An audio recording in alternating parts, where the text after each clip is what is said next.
I think, the notion that Joe Biden is going to, if all the votes are counted fairly over the long haul, the notion that Joe Biden is in a strong, almost impregnable position now in Wisconsin and Michigan, and a very strong position in Pennsylvania, that he will win those 3 states if all the votes are counted and they are tabulated fairly and people are patient, that Joe Biden's in a very strong position. Those are the only 3 states he needs to win the presidency. The problem is that none of those 3 states are going to report a result on election night. I repeat, none of them. They have all said that. Pennsylvania, Wisconsin, Michigan, not going to report on election night. And so what does that mean? That takes us to the likely scenario of Donald Trump, especially if Trump has won, let's say, not implausibly, if Trump has early on election night, relatively early on election night, can point to a victory in Florida, a victory in North Carolina, a victory in Ohio.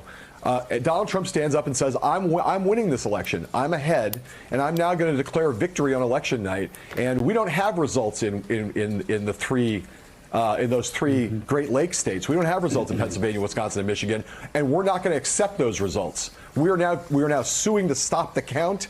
We are now going to court in all 3 of those places. We'll see you in the judiciary, which I think is a very likely scenario that could play out on election night. That's why his leads in those states, at least in terms of in the long run, it matters enormously to who the president is. Right. In the short run, the fact that those 3 states aren't going to report on election night, in terms of what we're going to see this week, the chaos that could ensue is enormously important. Yes. Yeah, dogs and cats living together.